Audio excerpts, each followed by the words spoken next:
charlas de capacitación, desempeñamos roles como síndicos societarios o auditores, creo en su gran mayoría. Pero también por suerte veo muchos profesionales de la contabilidad que no son ni auditores ni síndicos, sino que desempeñan roles gerenciales o funciones contables en empresas. Y eso es importante. Yo veo acá por suerte varios de mis clientes y quisiera transmitirles también la inquietud de que puedan convocar a este tipo de eventos a los miembros y participantes o con quienes ustedes interactúan todo el tiempo de vuestros clientes. Porque los profesionales de la contabilidad no somos solamente aquellos que desempeñamos roles de síndicos o auditores, y creo que muchas veces es importante que ellos conozcan el porqué de algunos requerimientos o pedidos que les hacemos en nuestro rol de revisores, y también en algunos temas que van a tener interés directo, como el que vamos a tratar ahora y por el cual va a hablar Hernán, que es el proyecto de remediación de activos. Nosotros, los contadores en Argentina, tenemos mucha experiencia, agrego yo, lamentablemente, en estos temas, pero ahora los eventos y las circunstancias no son siempre iguales. Lo que pasó en el año 86 y en el año 89 y en el año 2000 y 2001 no necesariamente es lo mismo de lo que sucede ahora o lo que sucedió en los últimos años. Por consiguiente, tenemos que dar una respuesta actual a un problema actual y vigente de naturaleza distinta a lo que tuvimos antes. Y es en ese contexto que aparece el proyecto 39 y los dejo con el doctor Casinelli para su presentación y desarrollo. Bueno, buenos días a todos, a los que están acá y los que nos siguen por streaming. La idea es, a través de esta presentación, poder cumplir con una de las funciones que tenemos todos los consejos, que es la de difundir los proyectos que están en periodo de consulta para que los distintos grupos de interés puedan emitir sus opiniones a la Federación de Consejos, ¿sí? Ustedes saben que cuando la Federación pone a consideración un proyecto de norma, no es restrictivo el carácter del opinante, es decir, no hace falta ser una organización para enviar una opinión, no puedo enviar una opinión a título personal, y sería un ejercicio interesante que nos tomemos el trabajo de leer los proyectos en consulta, analizarlos, hacernos un juicio crítico respecto de cada uno de los proyectos que se van poniendo a consideración de los diferentes grupos de interés, porque muchas veces el problema que tenemos en Sensia, y ahora hablo a título personal, pero como parte de integrante del cuerpo emisor de normas, junto con Jorge, que también lo integra en el comité de auditoría, es que no recibimos mucho feedback, como se suele decir, a lo que se publica, y entonces los procesos terminan siendo en cierto modo un tanto endogámicos, ¿no? Porque siempre discutimos entre los mismos temas y no abrimos el juego a otras opiniones, pero no porque estemos cerrados a ellas, sino porque no llegan, ¿sí? Entonces, un poco el espíritu de esta reunión, además de que sea parte del objetivo de un ciclo de actualización en temas de contabilidad y auditoría, es invitarlos a que empiecen a hacer este ejercicio, que a veces, bueno, el tiempo, el día a día nos lleva a no contar con las horas suficientes como para dedicarnos a leer, examinar, a realizar algún tipo de comentario, pero bueno, por algún lado siempre hay que empezar, y bueno, acá tenemos un tema que, como decía Fernando en su introducción, es de interés no solamente para los que actúan como síndicos o como auditores, sino también, y de un modo muy particular, para aquellos que ocupan algún tipo de rol en una empresa en relación con la preparación de los estados financieros de una entidad, ¿sí? El proyecto 39, que está en periodo de consulta hasta mediados de noviembre de este año, ¿sí? Tiene por título Remedición de activos. Entonces, una pregunta que muchos nos han hecho cuando se publicó este proyecto es: pero como las normas contables profesionales no prevén ya la posibilidad de que se revalúen bienes de uso y algún otro activo de naturaleza similar, entonces vamos a comenzar por un repaso muy rápido para entender por qué la profesión tuvo que buscar una solución distinta a los criterios que hoy ya permiten las normas contables profesionales en materia de medición a valores de mercado de determinados activos, ¿sí? Ustedes saben que el RT31 modificó al RT17 e introdujo el modelo de revaluación para los bienes de uso y la posibilidad de medir a BNR ciertos activos de naturaleza similar, que son básicamente los activos que clasifican como propiedades de inversión y los activos no corrientes mantenidos para su venta, incluyendo aquellos que están retirados de servicio, ¿sí? El concepto clave acá es que el modelo de revaluación que plantea el RT17 no es un acto administrativo, por así decirlo, sino que es un modelo de medición periódica, lo cual lo termina diferenciando de lo que uno podría tener en mente como el modelo de revalúo técnico que planteaba la RT10 en el anterior régimen, ¿sí? Esto no es que surge porque la dirección del ente identifica la necesidad concreta de que cierto activo significativo sea revaluado, sino que es identificar una clase de activos que por alguna decisión gerencial se llega a la conclusión que periódicamente tiene que ser revaluado, ¿sí? Con lo cual acá ya no estamos frente a una decisión selectiva, sino que estamos frente a un modelo periódico. Y de acá en adelante, cuando yo me refiera a activos de naturaleza similar a los bienes de uso, no me voy a referir a los activos biológicos, excepto cuando expliquemos en sí los requerimientos del proyecto 39, donde vamos a hacer alguna mención en particular a los activos biológicos en su carácter de activos no monetarios, ¿sí? El modelo de revaluación básicamente lo que plantea es una opción para las entidades, no una obligación, de revaluar ciertas clases de sus bienes de uso utilizando un modelo que lo que implica es comparar un importe anterior con el valor razonable de cada elemento de esa clase en la fecha de medición de los estados de presentación, de los estados contables, a efectos de que si la diferencia es significativa se registre la correspondiente actualización, ¿sí? Y se entiende por valor razonable a un precio de intercambio en una fecha determinada entre partes independientes que se las consideran no relacionadas, ¿sí? El modelo, ¿sí?, se selecciona a nivel de cada clase de bienes de uso, es decir, a nivel de elementos de bienes de uso que tienen naturaleza y utilización similar dentro de las operaciones del ente, ¿sí? Pero cuando lo tengo que aplicar una vez seleccionado, ¿sí?, lo aplico a nivel de cada elemento de esa clase que definí que voy a medir de acuerdo con el modelo de revaluación, ¿sí?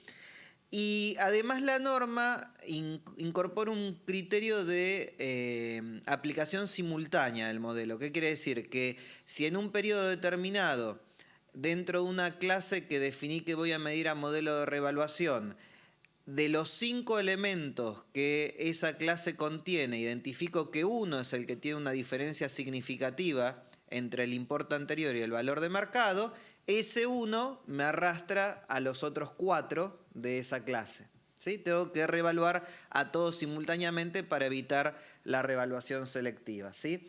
Esto lo pueden complementar sobre la selección del modelo en sí con algunas preguntas que, como siempre decimos, el material va a estar colgado en la página web del Consejo, de una interpretación que se emitió específicamente para la aplicación de este modelo, que es la interpretación número 7 a las normas contables profesionales.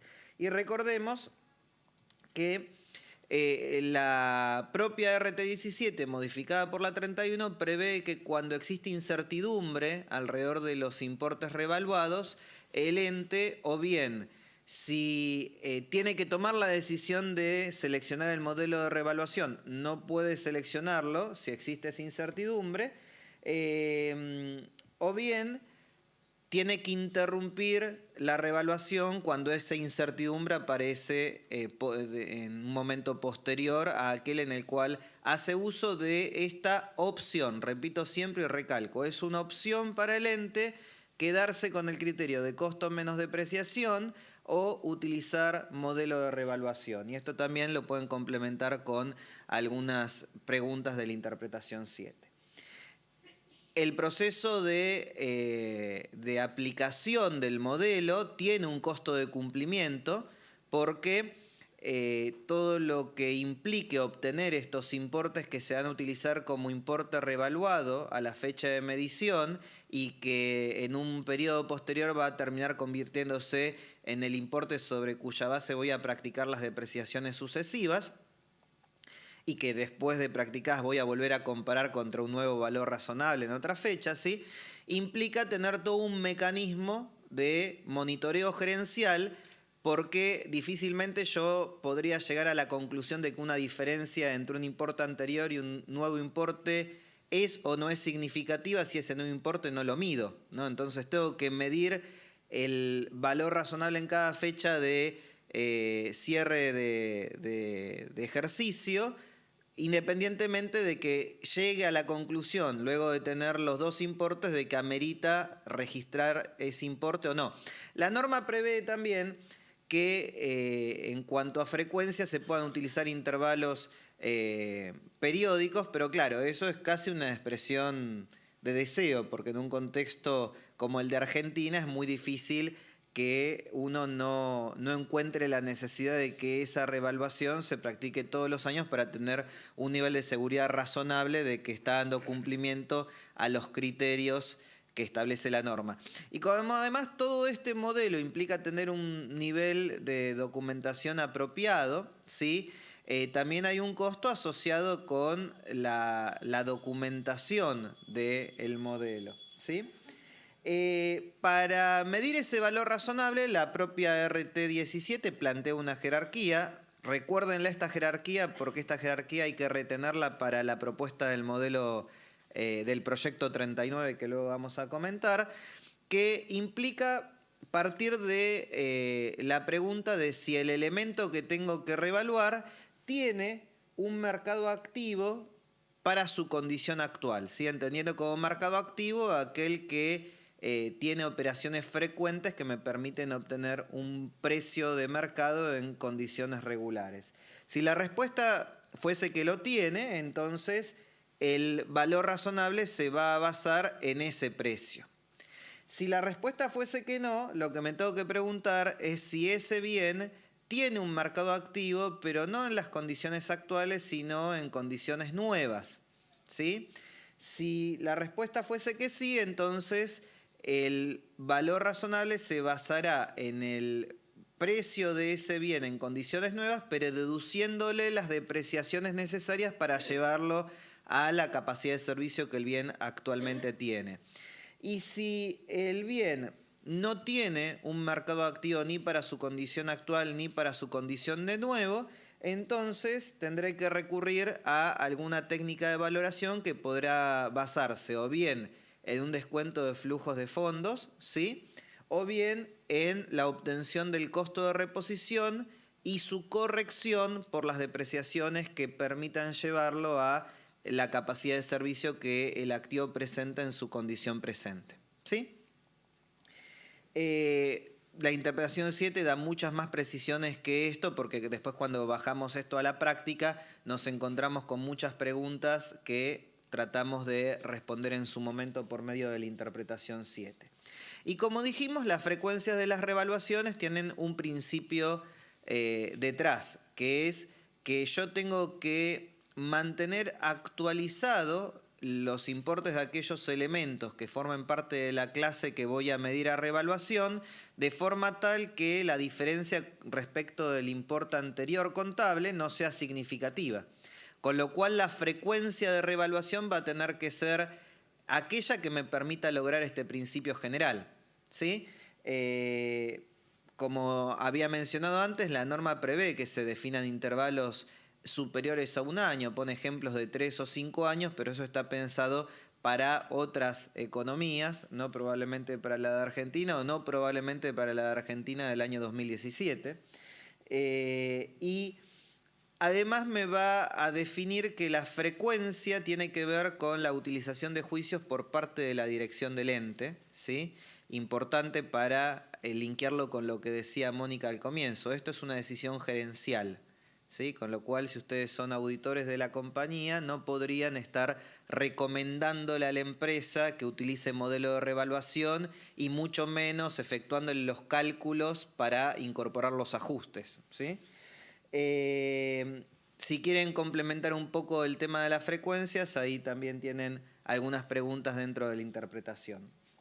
Y la contrapartida, básicamente, tiene el siguiente tratamiento. Si el importe revaluado es superior al importe contable anterior contra el que me comparo, voy a reconocer o imputar esa contrapartida contra una cuenta de patrimonio neto que vamos a llamar superávit de revaluación.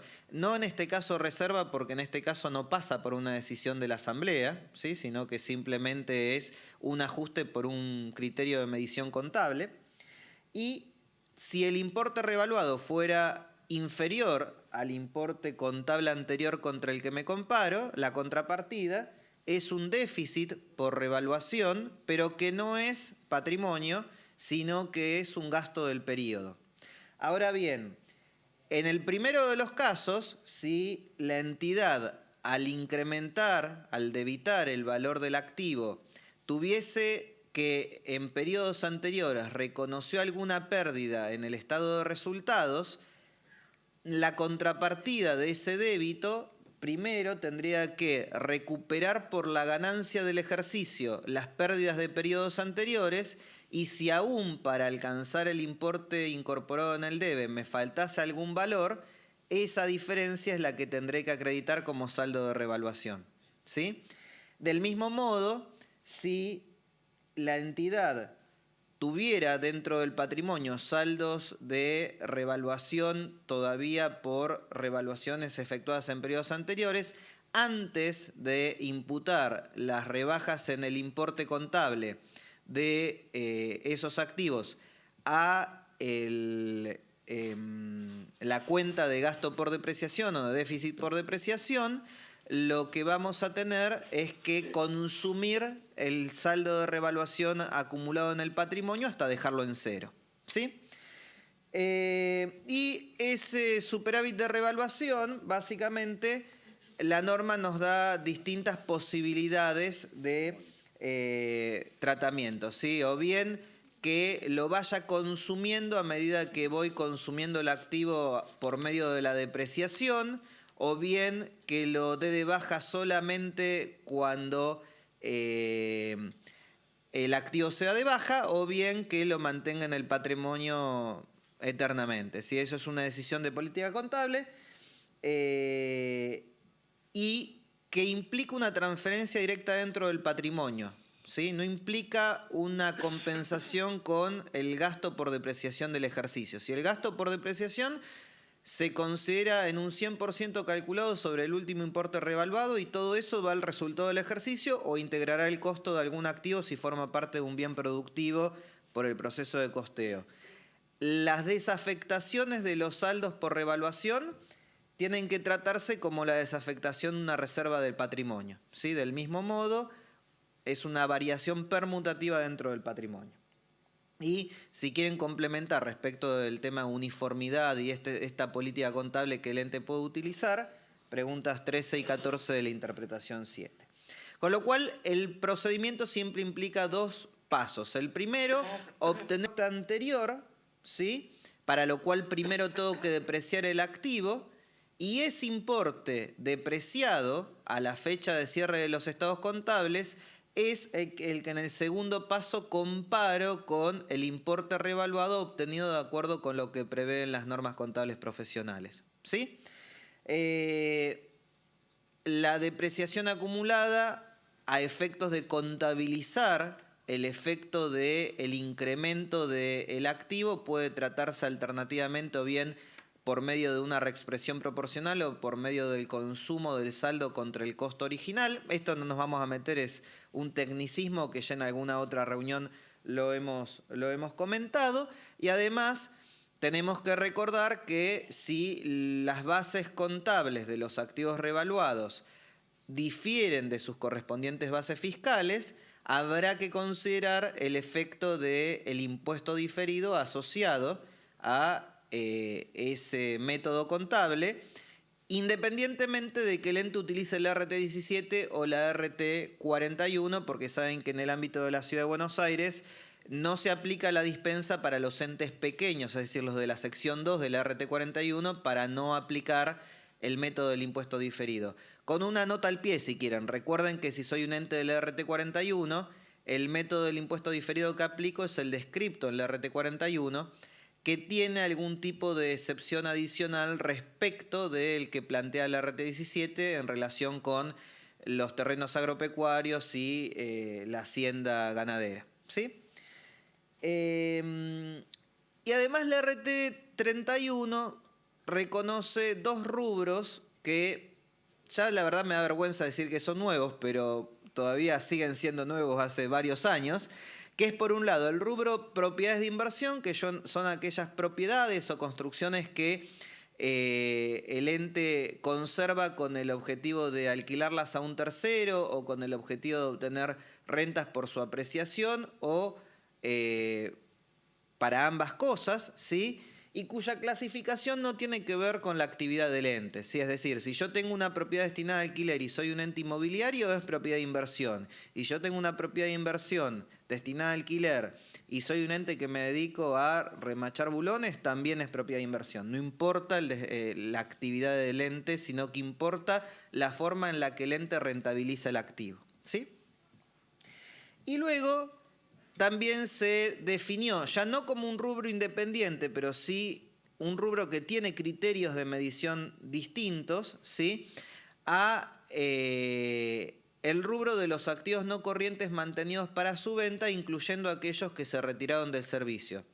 Que los incluyen, pero son diferentes, ¿sí? Porque no hay una definición de qué es un activo retirado del servicio, pero sí de qué es un activo mantenido para su venta. Si un activo no corriente mantenido para su venta es un activo que cumple con 3 condiciones. La primera de ellas es que tiene que estar disponible en sus condiciones actuales para proceder a la entrega a la parte compradora por parte del ente que es quien lo va a vender, ¿sí? O si hay todavía algo que terminar para poder generar esa entrega, que simplemente sean actividades habituales tendientes a esa entrega.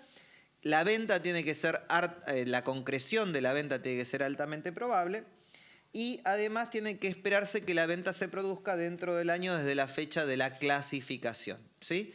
La norma me excluye a aquellos activos no corrientes que aún cumpliendo estas condiciones fuesen participaciones permanentes en otros entes y participaciones no societarias en negocios conjuntos, ¿sí? Con lo cual cualquier inversión que midiera BPP no la podría considerar dentro de el alcance de la sección 511.2.2 de la RT17.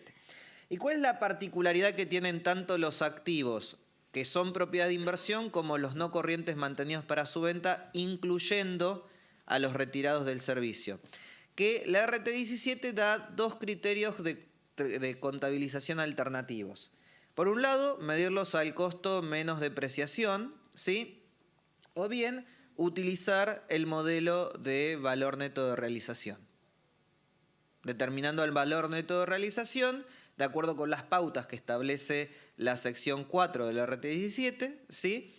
Y con las aclaraciones que incorpora la interpretación 7 a las normas contables profesionales.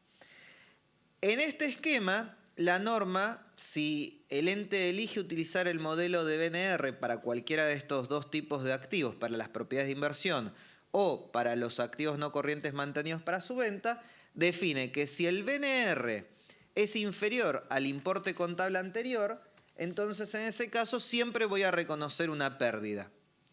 En cambio, si el BNR resultara superior al importe contable anterior, me impone restricciones para reconocer una ganancia, ¿sí? La ganancia solo la puedo reconocer si el BNR se midió sobre la base de un mercado efectivo que toma su importe sobre la base de transacciones recientes para activos similares, o bien cuando el precio está asegurado por medio del precio de venta, me refiero, ¿no? Está asegurado por medio de un contrato.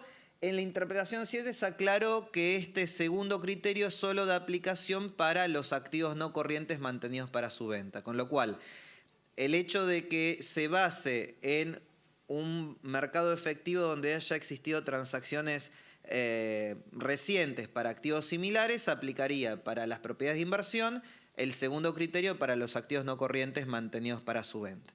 Con lo cual, verán ustedes que las normas contables profesionales, es verdad, plantean un enfoque de medir determinados activos de largo plazo por valores que se aproximen a sus importes de mercado, ¿sí? Pero ¿cuál es el problema central que plantean estos modelos, tanto el de revaluación como el de BNR para las propiedades de inversión en particular, ¿no? Porque en el caso de los activos no corrientes mantenidos para su venta es casi natural que la compañía los mida por su precio de venta fijado por contrato. El problema es la frecuencia de aplicación, el hecho de que al ser un modelo de medición posterior y ser regular, incorpora costos de cumplimiento bastante importantes para los entes. Entonces, cuando se publicó la RT31 para modificar a la RT17, uno pensaba, bueno, ante una necesidad de ajustar las cifras de los patrimonios a valores más próximos a los valores de mercado, sobre todo por algunos activos de largo plazo, que a lo mejor mantenerlos a costo histórico en contextos en los cuales no se practican ajustes por inflación pueden generar algunas complicaciones para determinar presupuestos de producción o para entender algunos indicadores de rentabilidad y de solvencia. Uno decía, bueno, con este modelo se van a tirar todos de cabeza y lo van a aplicar.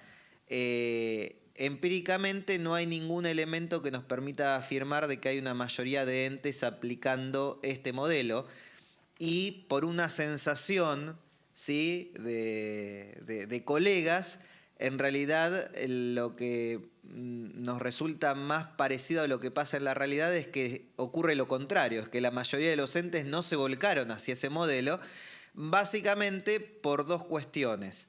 La primera porque implica costos de cumplimiento bastante elevados, y la segunda porque hay un gran número de entes en Argentina cuyos estados contables son preparados con un destino netamente tributario. Entonces, cuando se le pregunta al contador o cuando el empresario le pregunta al contador que le lleva esta novedad, salió esto, evalúa vos si te conviene, porque yo soy tu auditor, no te puedo recomendar, nada más te pongo al tanto. O sea, no creo, corríjame doctora Bueno, aquí también en el estrado, que el hecho de contarle que hacerle una norma nueva a mi cliente no afecta a la independencia, digamos, que él elija si la quiere aplicar. Pero la pregunta que viene inmediatamente después, ahora ya en el rol de asesor tributario, que también hacía referencia a Mónica, es: ¿y ese gasto por depreciación es deducible del impuesto a las ganancias? Y cuando le decimos que no al empresario, el empresario dice, bueno, seguí con lo tuyo, gracias por avisarme, a otra historia, ¿no? Entonces aparece esta norma de remedición de activos en un contexto en el cual el antecedente inmediato que tenemos tiene que ver con todas las discusiones que se dieron en el año 2016 alrededor si estaban dadas las condiciones normativas para reconocer los efectos de la inflación en los estados contables. Y quiero resaltar esto, acá nunca estuvo en discusión si existe o no existe la inflación, porque sería una discusión de perogrullo. La discusión está dada respecto de si existen o no existen las condiciones normativas para reconocer la inflación en los estados contables. Yo le hago la siguiente pregunta. ¿Alguno duda del valor que tiene para una compañía, la que fuera, la capacidad intelectual de su personal? ¿Alguno duda de que tiene valor eso? Valor o disvalor, ¿no? Porque también tener personal, digamos, no capacitado puede generar un problema a las empresas, ¿no? Tiene un efecto sobre la utilidad de la información. Ahora la pregunta es, ¿las normas contables profesionales permiten que se reconozca el capital intelectual de las entidades? No.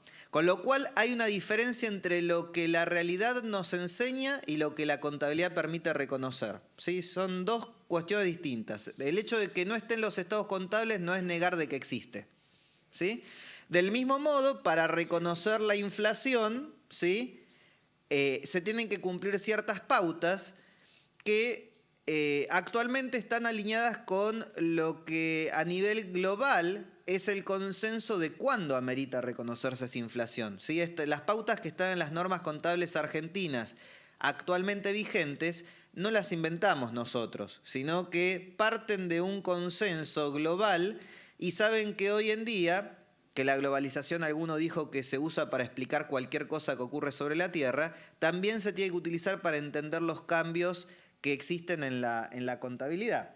Hoy en día las RT, yo me voy a basar en la RT 17, sección 3.1, pero podríamos decir lo mismo respecto de la sección 2.6 de la RT 41, establece que cuando existe un contexto que amerita ajustar, corresponderá ajustar. Cuando ese contexto no exista, no corresponderá ajustar, ¿sí? Y que las características de un contexto que amerita ajustar viene dada por las características del entorno económico en el cual el ente opera. Para evaluar esas características del entorno económico del ente, la RT 17 plantea 5 factores, entre otros, ¿sí? El primero es el famoso indicador de una inflación trienal acumulada de 100% o más. El segundo, una corrección generalizada en precios y salarios. El tercero, el hecho de que los fondos en moneda argentina se inviertan inmediatamente en alguna otra moneda que se considere con mayor seguridad. Que existe una brecha importante entre los tipos de interés que pagan colocaciones en moneda local y otra moneda fuerte. O la preferencia por parte de los ahorristas a invertir sus excedentes de liquidez, llamémosle así, en activos no monetarios o en alguna moneda extranjera que evalúen más conveniente. ¿Cuál fue el problema que tuvimos durante el año pasado y por qué se generaron estos debates? Hagamos un poco de memoria. Porque las normas contables profesionales requieren que la evaluación del primero de los indicadores, que la interpretación 8 lo consagró como un indicador fundamental, dice condición necesaria para la aplicación de la reexpresión por inflación, utiliza como base al índice de precios internos al por mayor publicado por el INDEC. ¿Y cuál fue el problema que tuvimos respecto a este indicador? Que en noviembre y diciembre del año 2015 no se publicó y cuando se comenzó a publicar tampoco teníamos certidumbre respecto de las cifras o el mecanismo, por así decirlo, de empalme que nos permitiera continuar la serie. Entonces, ahí hubo dos posiciones, si se quieren, dentro de la profesión. Una profesión sostenida por varios consejos, que era la de utilizar como empalme al índice de precios al consumidor de la Ciudad Autónoma de Buenos Aires, y la posición sostenida en principio por el Consejo Cava, aunque algunos otros consejos luego adhirieron, que fue la de decir, miren, las normas contables profesionales prevén qué hacer cuando el indicador del 100% no puede ser utilizado, y es basarse en los otros indicadores. Y el problema que teníamos con esos otros indicadores era que nos llevaban a conclusiones contradictorias. Porque por un lado teníamos que había paritarias y se corregían los salarios, pero por otro lado cuando se levantó el cepo no hubo una corrida donde toda la gente fue al dólar. Entonces, ¿a cuál de los indicadores le dábamos importancia para decir que estos indicadores sirven? Entonces, ahí identificamos que la norma no nos limita a los indicadores expresados en la sección 3.1, sino que dice, entre otros, evalúe. Y siguiendo un criterio que utilizó un organismo internacional, que es el que monitorea esto a efectos de la aplicación de ciertas normas en Estados Unidos, pero que también se toma como base o como premisa para el hecho de definir qué entes en el contexto de las NIF tienen que aplicar por inflación o no, nos dimos cuenta que si poníamos en una línea de tiempo la evolución del IPIM a lo largo del 2017 y veíamos cuál era su tendencia, era una tendencia claramente a la baja. Es decir, si tomábamos el IPIM del primer mes del año, de enero del 2017, y lo anualizábamos, y tomábamos el IPIM de mitad de año y lo anualizábamos, y tomábamos el IPIM del último mes del año y lo anualizábamos, claramente el IPIM anualizado mostraba una tendencia a la baja que hoy todavía se mantiene. Eso fue lo que utilizó como argumento este organismo internacional, que es el que periódicamente emite estos informes no sobre Argentina, sino sobre todos los países del mundo, para decir, ante la ausencia de datos, porque en el caso de ellos la ausencia de datos era más pronunciada porque ellos se basan en el IPC, no en el IPIM. Y ustedes saben que el IPC, en el caso de Argentina, se interrumpió en el mes de diciembre del año 2015, pero recién se volvió a publicar en el mes de abril del 2016 y con una base nueva, 100 abril 2016, sin mecanismo de empalme. ¿Sí? Entonces, si ustedes entran a las estadísticas del Fondo Monetario Internacional sobre inflación y recorren país por país, Argentina es un país para el cual en el 2015, no por los últimos 3 meses, para el 2015 no hay información referida a la evolución general de precios en Argentina. Es decir, para el mundo, o sea, si el mundo tuviese que dar una opinión de auditoría sobre la inflación de Argentina, tendría que abstenerse de opinar. O no tiene información al respecto para los datos que maneja el mundo.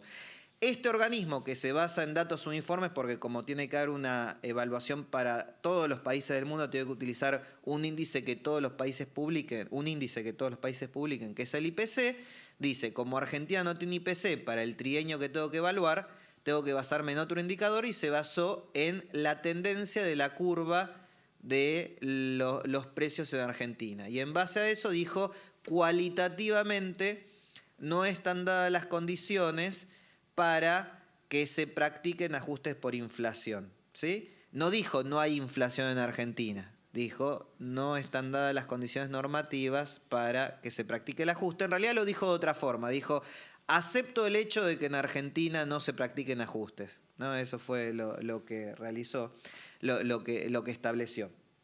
Entonces, en base a todo esto, ¿a qué conclusión se llegó el año pasado? Que para los cierres operados al 31 de diciembre del año 2016 no correspondía practicar ajustes por inflación en términos de las normas contables actuales, que había que informar en nota esta situación especial, donde si bien las pautas normativas no ameritaban practicar ajustes, sin embargo había que considerar la variación de los precios en la economía argentina para hacer cualquier análisis a partir de los estados contables que publican los entes en Argentina.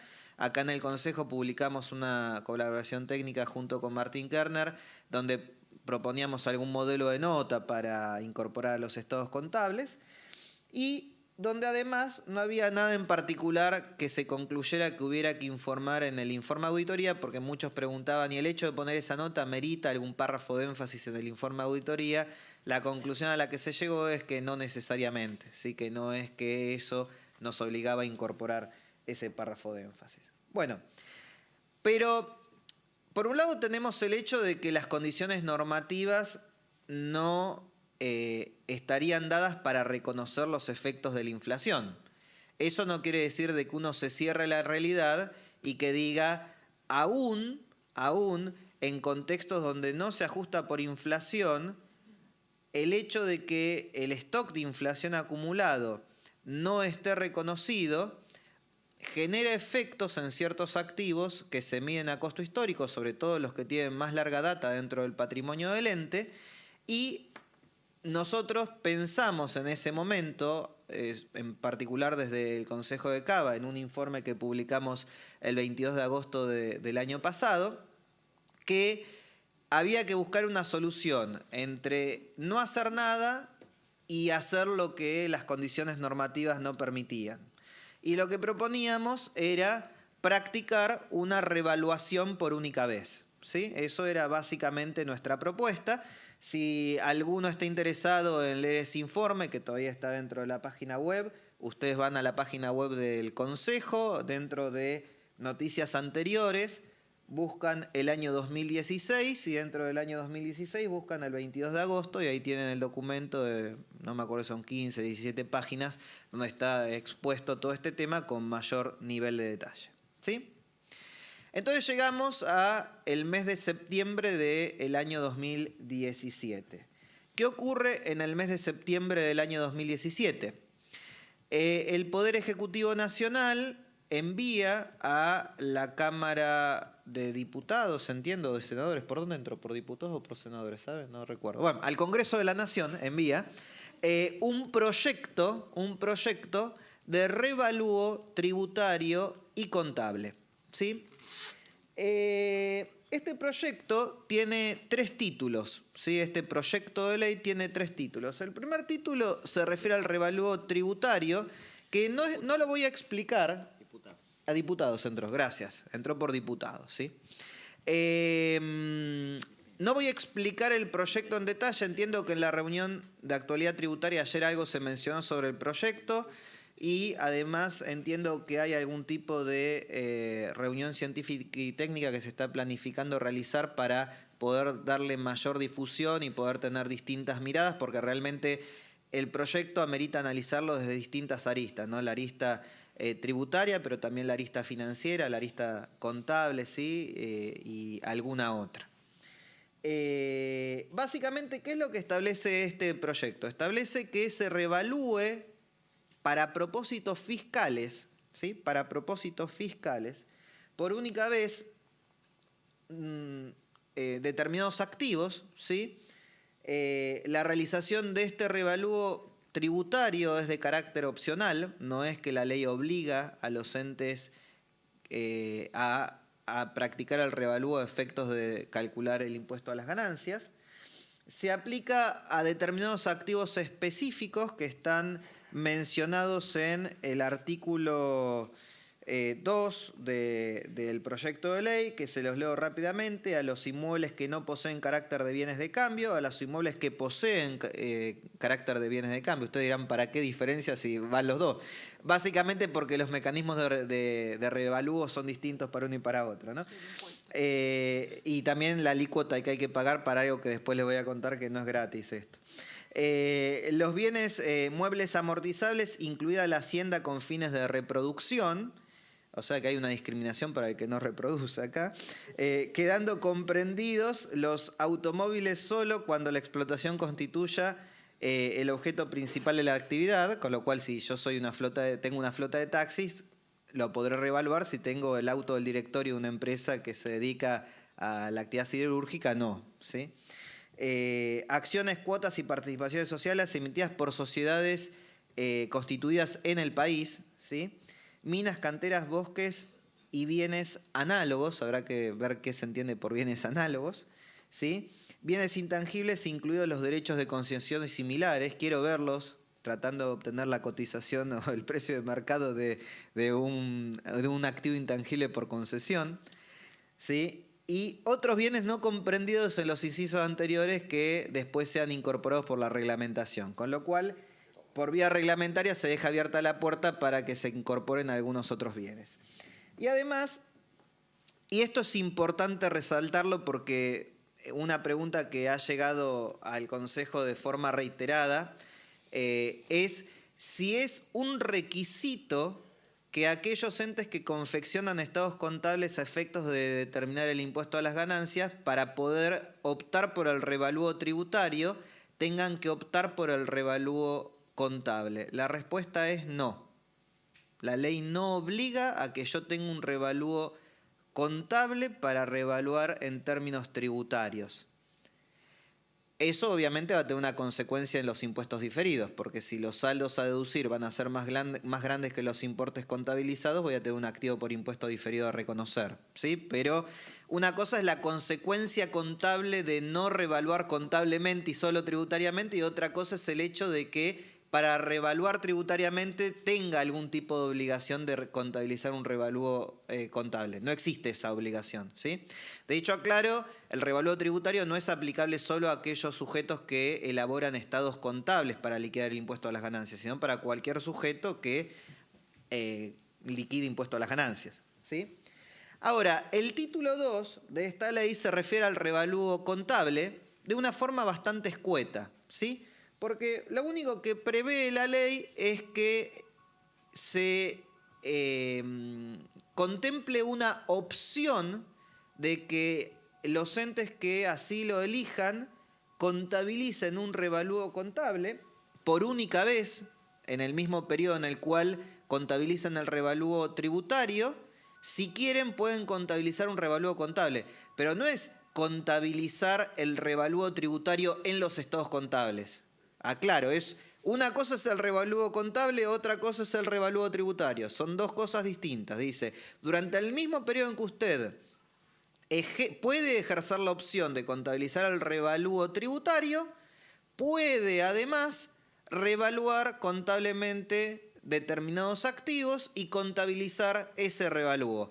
Ahora la pregunta es, ¿cómo se va a proceder a realizar esa revaluación? Para eso nos tenemos que preguntar dos cosas: sobre qué bienes y de qué forma, ¿no? ¿Sobre qué bienes? La norma dice sobre los bienes del activo del ente, ¿sí? Con lo cual es bastante amplio el criterio. Habría que ver después en la reglamentación a qué bienes lo limita. Pero en principio dice los bienes dentro del activo del ente. Y la segunda es que dice que respecto de no qué activos, sino cómo se va a practicar esa revaluación, se tiene que hacer conforme lo determinen la reglamentación y las normas contables profesionales. Con lo cual le pasa la pelota a la profesión y dice, bueno, ustedes o bien dispondrán de alguna norma sobre cómo se tiene que practicar este revalúo, y si no disponen de esa norma, bueno, tendrán tiempo de elaborar una norma y crear la parte técnica procedimental que complemente la pata contable de este proyecto de ley, ¿sí? Después hay un tercer título, sí, hay un tercer título que tiene otras disposiciones que básicamente incorpora cambios en la ley de impuesto a las ganancias respecto de cuándo corresponde practicar el ajuste fiscal por inflación, ¿sí? Que no lo vamos a comentar acá, vengan a las reuniones de actualidad tributaria y se los comentarán en esas reuniones, ¿sí? Entonces, básicamente, ¿qué es lo que pretende el espíritu de la ley publicada? El espíritu de la ley es que si yo quiero practicar el revalúo contable y el revalúo tributario, pues bien, haga los dos. ¿Me van a coincidir? No necesariamente. ¿Puedo hacer los dos? Puedo hacer los dos, ¿sí? Ahora, ¿quiero hacer solamente el revalúo tributario y no quiero hacer el contable? Haga solo el tributario, no haga el contable, ¿sí? No le obligo a hacer los dos. ¿Quiero hacer solamente el contable y no me interesa hacer el tributario? Haga solo el contable, no se preocupe, no le obligo a hacer el tributario. No quiero hacer ninguno de los dos, quédese piola, no haga ninguno, ¿sí? O sea, permite todas las alternativas que ustedes quieran. Ese es el espíritu de la ley, ¿sí? Del proyecto de ley, no digamos de la ley, del proyecto de ley, ¿sí? Debemos aclarar que esto no es gratis, el revalúo tributario, porque el revalúo tributario es ejercer la opción, pero pagar por ejercerla. Con lo cual, sobre la diferencia entre el importe deducible para propósitos fiscales antes de practicar el revalúo respecto del importe revaluado, sobre ese mayor valor, dependiendo del tipo de activo, se prevé pagar un impuesto especial, único, no deducible en el impuesto a las ganancias, pero que los que han analizado este tema desde otra perspectiva, así que esto lo voy a comentar simplemente para que lo exploren, lo evalúan más como un bono tributario, un bono, ¿sí?, donde uno le paga al gobierno y en lugar de que el gobierno le devuelva la rentabilidad a través de efectivo, se lo devuelve a través de una deducción tributaria. Con lo cual, la conveniencia o no de ingresar a esto se evalúa desde un análisis de un proyecto de inversión, así como veo si rinden más las LEVAC, el Bonar 2024, lo que sea, esto hay que pensarlo como un bono más y ver qué TIR tiene y ver si es conveniente en relación con otros instrumentos en los que puede invertir. Después tendrán profesionales en ciencias económicas cuyas incumbencias los habilite para que les den este tipo de asesoramiento, ¿sí? Entonces aparece este proyecto 39 de resolución técnica que de algún modo pretende convertirse en esta pata contable para el proyecto de ley de revalúo tributario y contable que envió al Congreso de la Nación el Poder Ejecutivo y que ingresó, como me avisaban acá por el puntero, por la cucaracha, a través de la Cámara de Diputados, ¿sí? ¿Qué es lo que prevé el proyecto 39? Vamos a hacer un gran repaso de los requerimientos a nivel macro, ¿sí? Después entramos a algún nivel de detalle en la parte procedimental. Lo primero que prevé es que la norma que resulte de ese proyecto de resolución técnica, si es que el proyecto se aprueba como está, va a tener que aplicarse de forma obligatoria, no opcional. ¿Sí? Primer chan que acá me levanta el público, ¿sí? Que después voy a reafirmarlo. Y además que es de aplicación obligatoria para los entes que no aplican la RT20, que aplican normas contables profesionales, con lo cual quedarían fuera los bancos y las compañías de seguro, pero normas contables profesionales distintas de la RT26. Acá yo voy a hacer una nota al pie, una preocupación que me trasladaron algunos clientes que están en el entorno de mercados de capital. Ellos no aplican las normas contables profesionales porque aplican las NIF vía RT26, ¿sí? Pero ellos sí confeccionan un estado de situación patrimonial y un estado de resultados especiales al efecto de cumplir con una disposición de la AFIP, la que surge de la Resolución General 3363 del año 2012, que se utiliza como base para el pago de los impuestos. Y la norma esa, la Resolución 3363, lo que establece es que los entes que utilicen la RT26, ya sea de forma opcional, ya sea de forma obligatoria, a efectos de preparar este estado de situación especial y este estado de resultado especial, utilizarán las normas contables profesionales vigentes para los entes que no tengan que aplicar la RT26.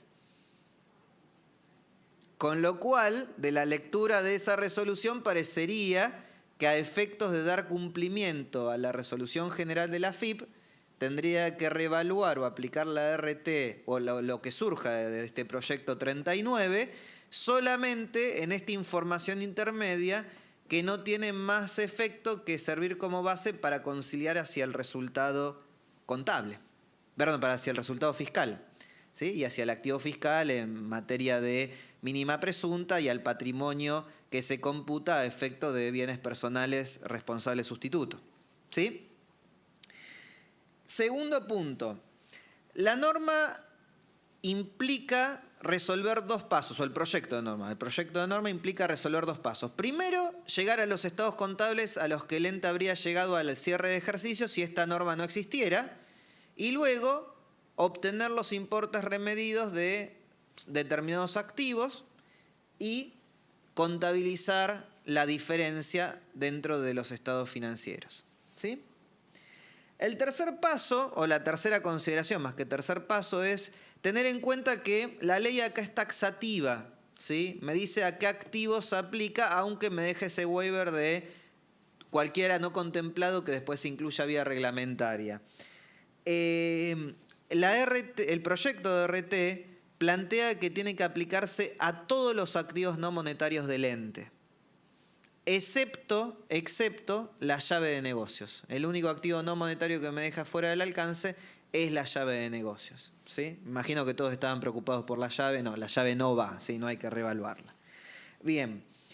Y el cuarto paso es que un ente que en algún momento había identificado la necesidad de entrar al modelo de revaluación o al modelo de BNR para las propiedades de inversión, aún asumiendo el costo de cumplimiento que ya mencionamos al comienzo, porque no le quedaba otra, si quería actualizar el valor de sus activos tenía que entrar a ese modelo, pueda generar un stop en la aplicación del modelo sin pagar la penalidad que implicaría un cambio de política contable. Es decir, hoy en día, si yo dejo de revaluar en el marco del modelo de la revaluación, no es que mi último importe revaluado se convierte en mi costo para efectos siguientes, sino que tengo que volver al importe al que habría tenido en la contabilidad si nunca hubiera revaluado. Con lo cual, hay un desincentivo muy importante para una empresa una vez que entra en salir, porque todo el patrimonio que en algún momento recompuso vía revaluación lo tiene que devolver porque lo había tomado prestado por un ratito. Esta norma lo que da la vía es de permitir que el ente asuma que el último importe revaluado es su costo para efectos subsiguientes y decir, utilizo el modelo de costo menos depreciación, acá señores no pasó nada, y eso no tiene que ser comprendido dentro de las generales de los cambios de políticas contables que prevé el RT17 o el RT41. Lo mismo para los entes que hayan optado por el modelo de BNR para las propiedades de inversión, ¿sí? Porque no se prevé que pueda salirse del modelo los entes que optaron por el modelo de BNR para los activos no corrientes mantenidos para su venta y aquellos que fueron retirados del servicio, ¿sí? Entonces, ya yendo a la parte procedimental de lo que propone el proyecto. El primer paso consistiría en obtener los estados contables que vamos a llamar los estados contables regulares, es decir, los que habría obtenido independientemente de que esta norma se aprobara o no, ¿sí?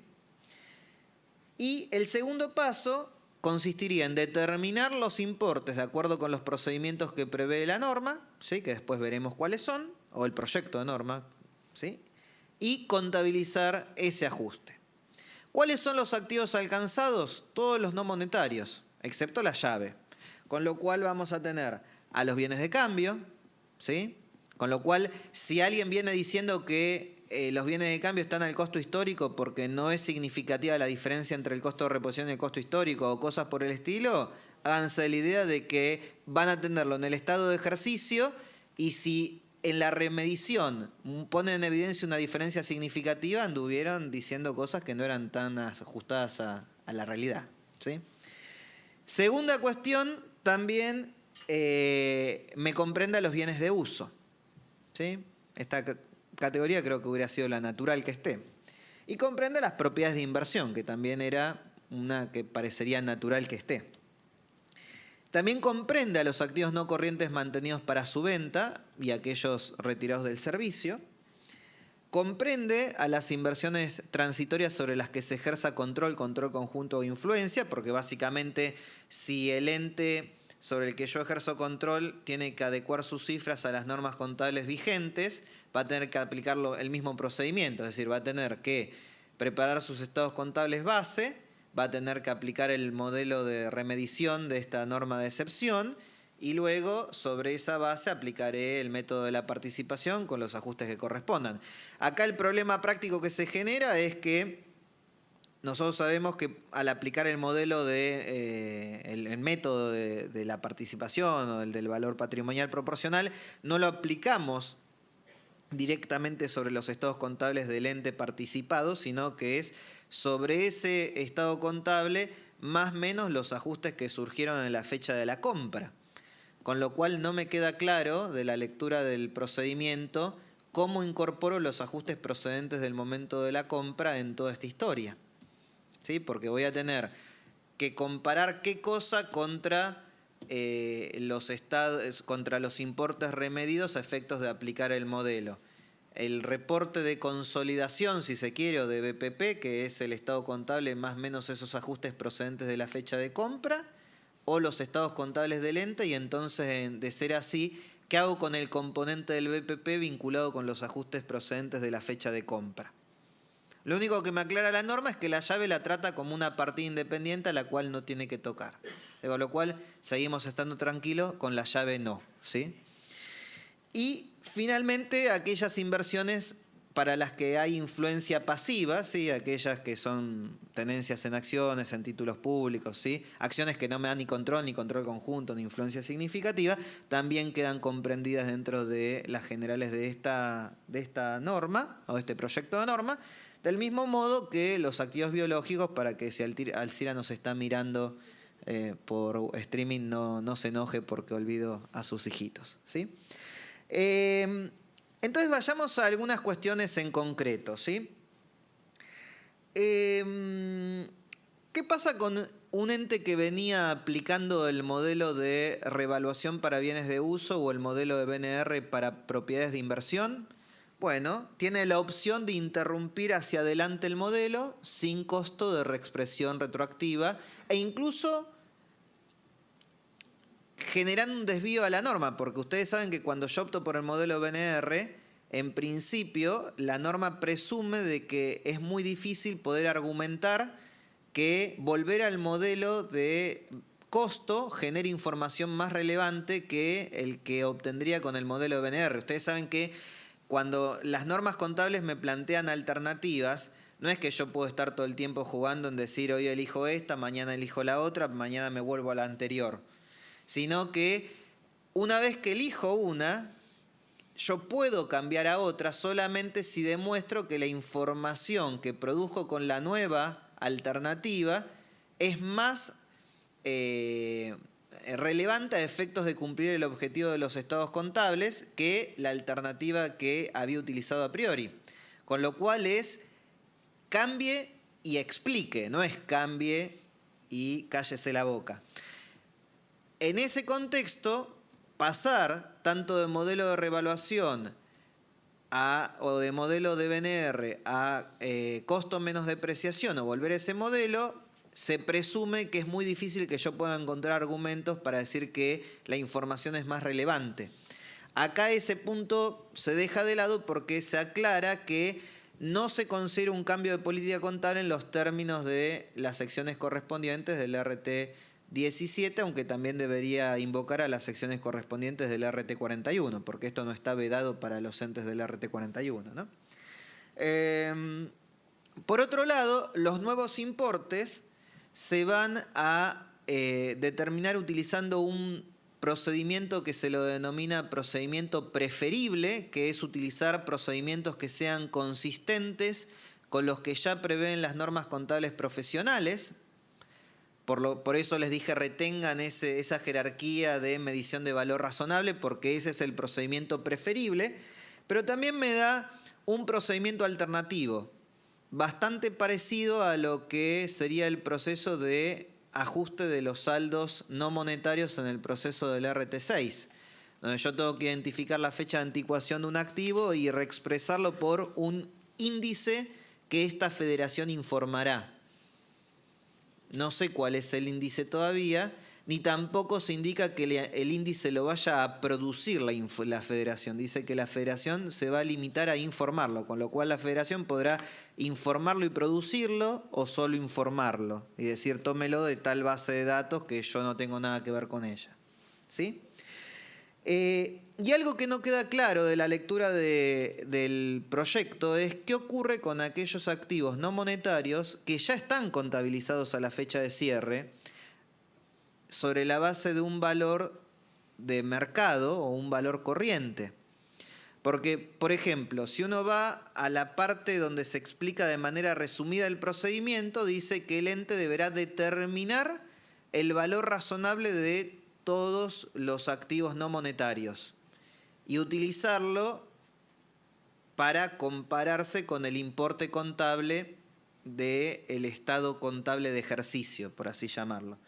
Pero cuando voy a la parte de detalle, ya empieza a decirme, bueno, si usted tiene un activo biológico, lo tiene que medir de acuerdo con los criterios previstos para los activos biológicos.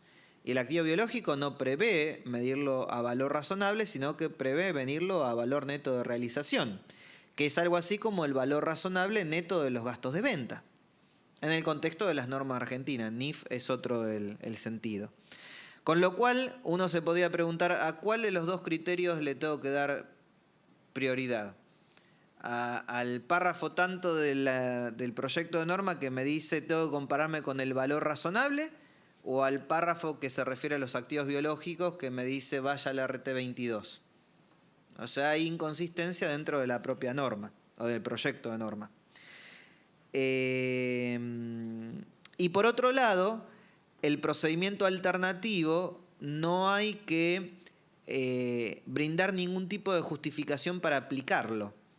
Con lo cual el ente podría ir por el criterio regular de decir, bueno, realizo una tasación de los bienes de uso, supongamos que el único activo no monetario del ente son bienes de uso, dice, bueno, contrato un tasador, documento la actividad, lo taso, etcétera, etcétera. O también podría decir no contrato a nadie y aplico un índice que me informa la FAPSE y ahí tengo el importe remedido. Y cualquiera de los dos son igualmente válidos. Lo único que me limita la norma es que la elección de cuál de los dos procedimientos voy a utilizar la tengo que realizar a nivel de cada clase uniforme de activos, ¿sí? Utilizando para definición de clase la misma que vimos en el contexto de la RT31. Después, ¿se puede aplicar selectivamente? La respuesta es que no. ¿Sí? O sea, hay que aplicarlo a todos los activos no monetarios del ente.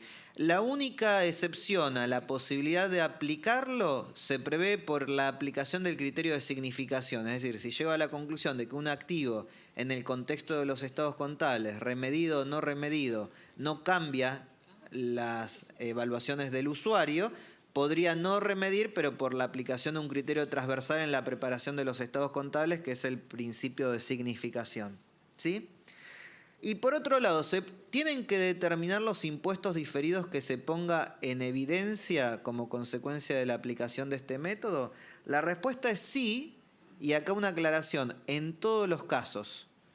Aclaro esto porque si bien en el ámbito de Ciudad de Buenos Aires hubiera sido en todos los casos, porque no tenemos la excepción, para aquellos colegas del interior que nos siguen por streaming, la norma no prevé que un ente que haya utilizado la excepción de la segunda parte del RT41 para no utilizar el método del impuesto diferido pueda no utilizarlo, pero solamente en lo que surge de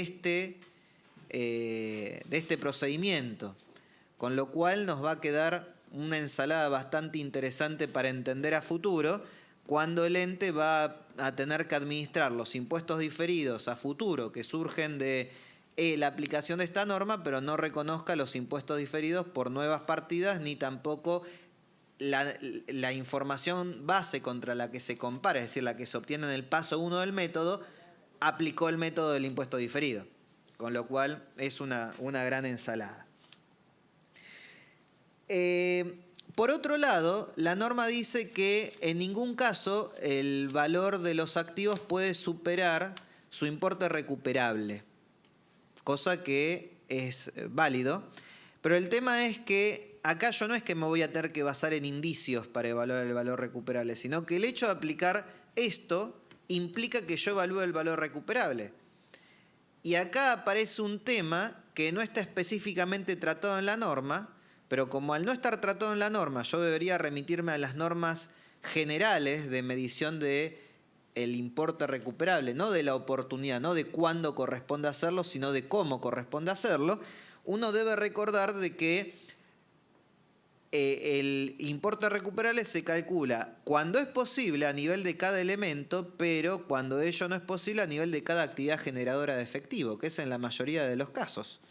Porque la mayor cantidad de los activos no generan entradas de efectivo de forma independiente, salvo los destinados a la venta. Los destinados a fines productivos, generan flujos de caja combinados con otros entes, con lo cual tendré que determinar la actividad generadora de efectivo para poder obtener el importe recuperable, que es el mayor entre el BNR de esa AGE y el valor de utilización económica de esa AGE, que es el valor actual de los flujos futuros de fondos esperados por las operaciones de esa AGE, más el BNR, que se considera por la disposición de los activos al final de la vida útil de esa AGE, descontado por vaya a saber uno qué tasa, ¿sí?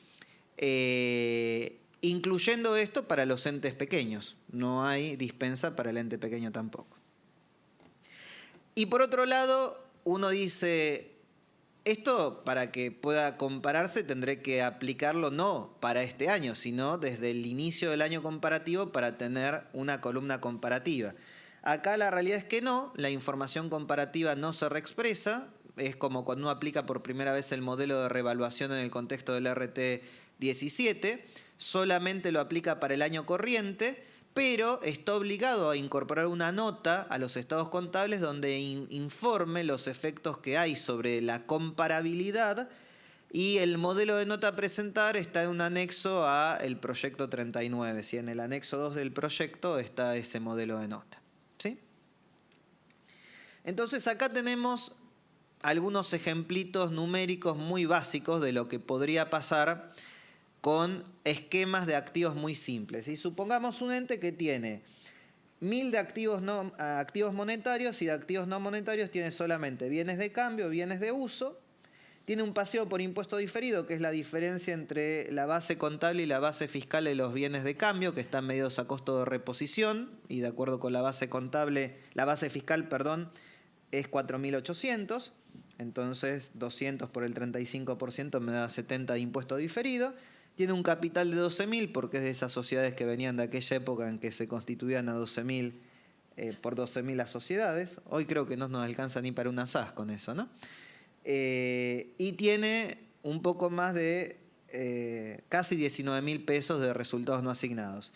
¿Qué es lo que tendría que hacer? Esos son los estados contables a los que habría llegado si no existiese la RT que resulte de este proyecto de norma. ¿Qué es lo que tendría que hacer? Tendría que aplicar el procedimiento previsto por el proyecto 39 de RT. Entonces, los activos monetarios no los voy a reexpresar. Los no monetarios, digo, bueno, como los bienes de cambio ya están a costo de reposición, los mido a costo de reposición, aunque me queda la duda, porque la norma dice tendrá que compararlo contra el valor razonable. Pero bueno, asumamos que es un desliz de la norma y que hay que aclararlo y que para eso está el periodo de consulta, para que nosotros hagamos notar estos deslices de redacción.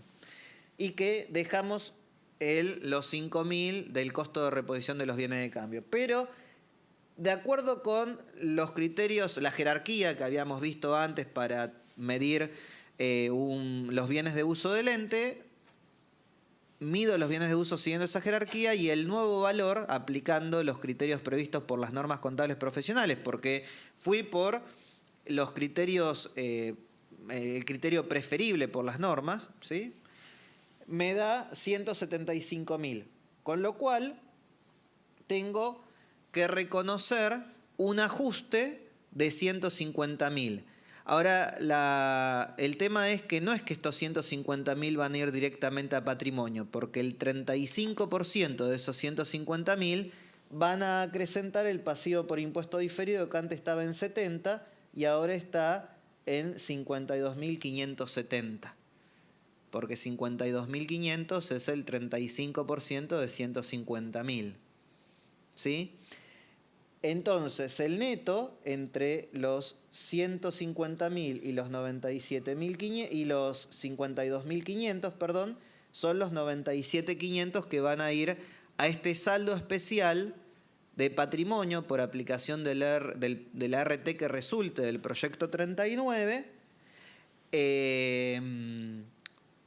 que aclara la norma, el proyecto de norma profesional, que no puede transferirse a resultados no asignados, no se admite la transferencia de los resultados no asignados, pero el proyecto de ley que mandó el Ejecutivo prevé que este saldo no pueda distribuirse y solo puede utilizarse para capitalizarse o para absorber pérdidas. ¿Sí? Bueno, este es un escenario en el cual el ente optó por aplicar el revalúo contable y no el tributario. Ahora, ¿qué pasa si opta por aplicar los dos? ¿Sí? Entonces vayamos a otro ejemplo. Supongamos una estructura similar, ¿sí?, pero donde el ente tiene que atenerse a revaluar los bienes de uso siguiendo los criterios que prevé el proyecto de ley. Entonces, los rodados, como no es su actividad principal, no los va a revaluar, ¿sí? Los muebles y útiles los ajustó utilizando un índice que prevé la reglamentación, que inventé cualquiera, no es que no hagan una división exacta porque no va a haber un índice que sea el que corresponde.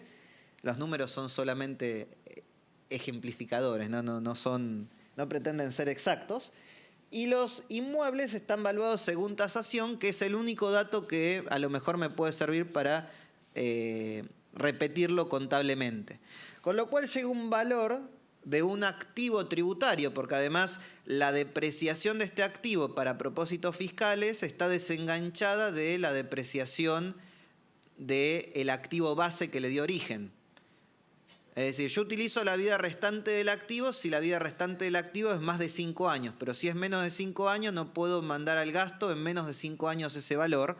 Y además, si lo vendiera antes, tengo penalidades tributariamente para computarme la deducción.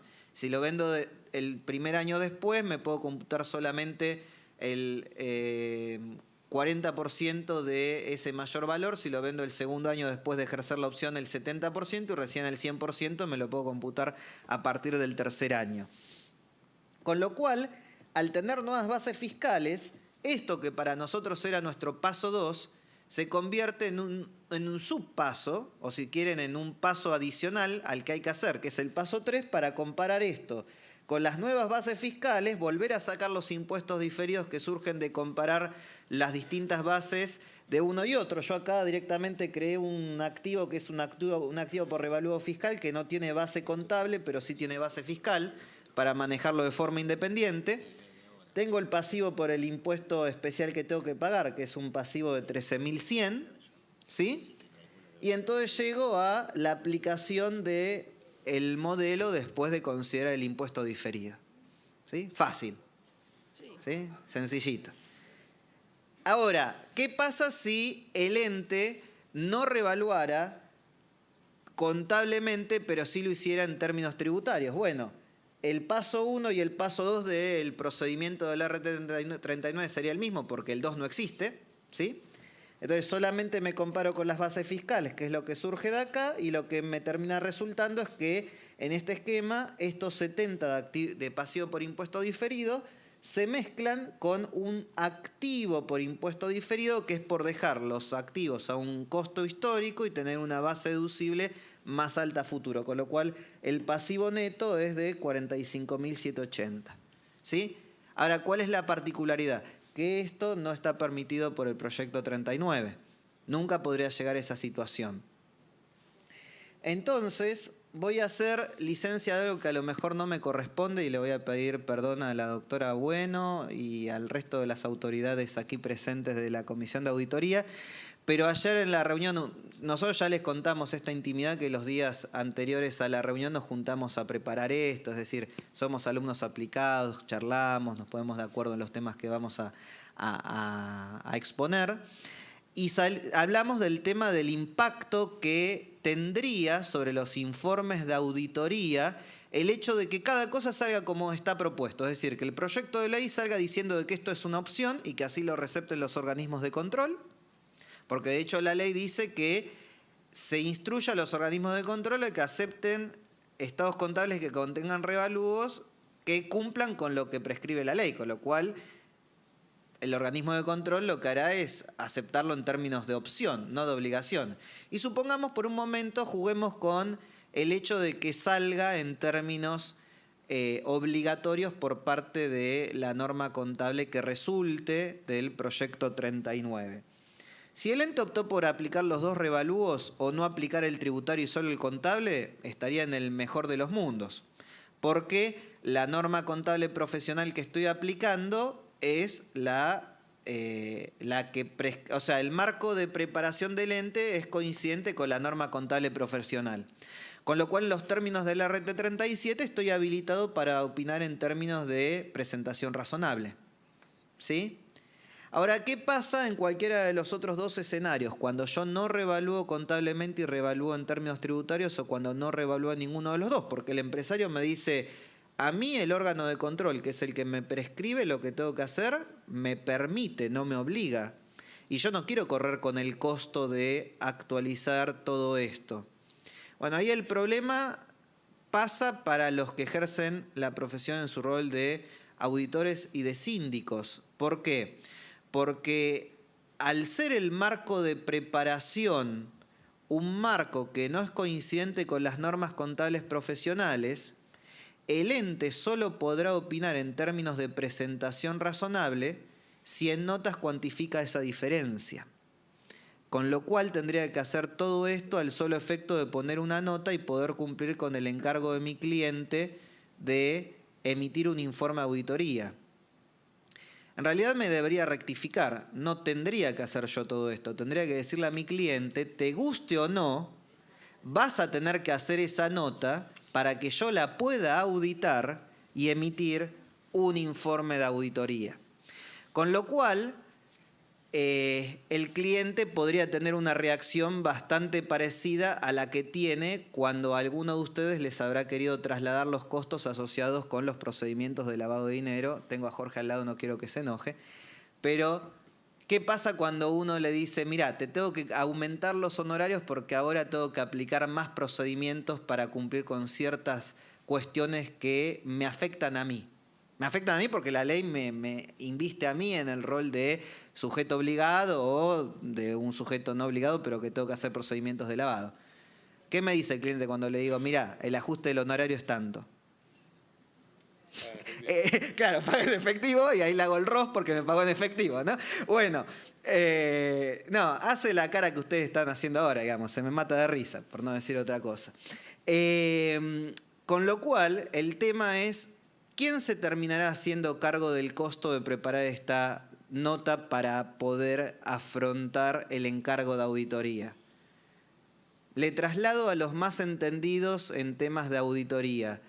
¿Qué ocurre si el organismo de control me obliga a opinar en términos de presentación razonable y esa nota no está en los estados contables? ¿Qué ocurre? Algo un poquito más grave.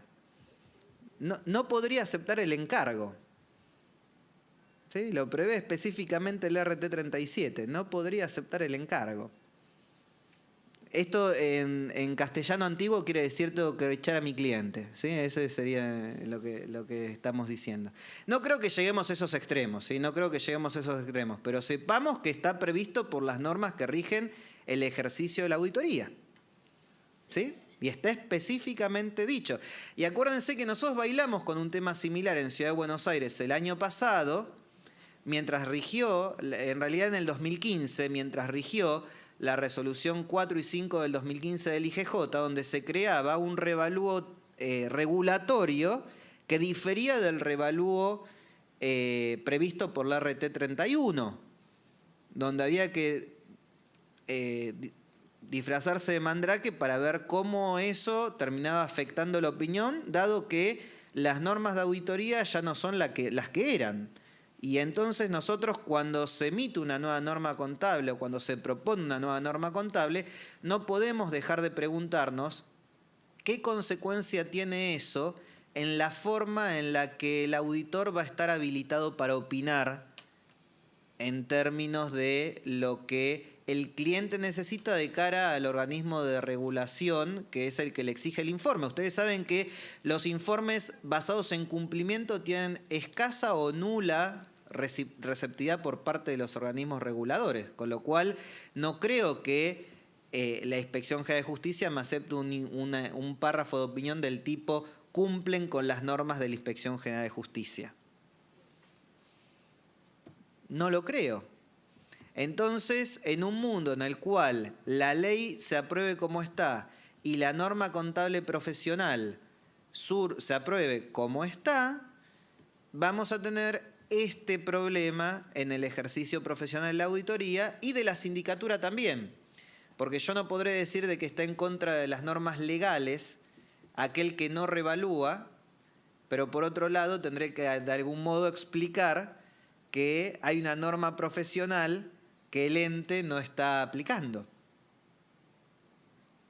¿no? Entonces, bueno, es una cuestión que desde mi punto de vista lo único que hace, o el único elemento que crea toda esta complejidad en el engranaje. Después podemos discutir la parte técnica de si este bien sí, si este bien no, si la forma de reexpresar es la adecuada, si la no adecuada es... Pero quiero decir, todo este tema a nivel del ejercicio profesional básicamente se resolvería con cambiar una palabra, donde dice se aplicará, tendrá que decir se podrá aplicar. Y con eso estamos todos felices y contentos, ¿sí? Por lo menos desde el punto de vista del ejercicio de la auditoría, ¿no? Bueno, ahí tienen información por si quieren consultar el proyecto y por si quieren enviar comentarios a la federación respecto del proyecto, ya sea a título personal, ya sea como firma de profesionales, ya sea porque forman parte de alguna empresa y la empresa esté interesada a opinar a nivel corporativo, o porque forman parte de alguna cámara de empresas y la cámara está interesada en opinar a título de cámara. Bueno, ahí tienen todos los antecedentes. La fecha que está en consulta es hasta 17 de noviembre. Nosotros desde la Comisión de Estudios sobre Contabilidad estamos terminando un análisis que va a ser el comentario que va a aportar el Consejo de Cava a título institucional, que lo vamos a finalizar el próximo martes. Así que aquellos que quieran venir a la reunión de la comisión es el martes 17, digo bien, 17, a las 18:30 horas. Avisen si van a ser todos porque vamos a tener que reservar esta sala para hacer la reunión de comisión, ¿no? En general somos 30 personas, una cosa por el estilo. Así que bueno, muchas gracias, quedo disponible para las preguntas que tengan y les ruego que no sean muy difíciles, ¿sí?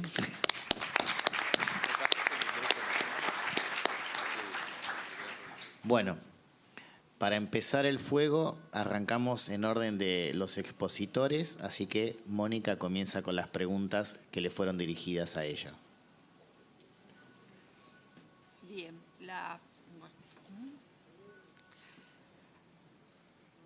por suerte tengo una sola.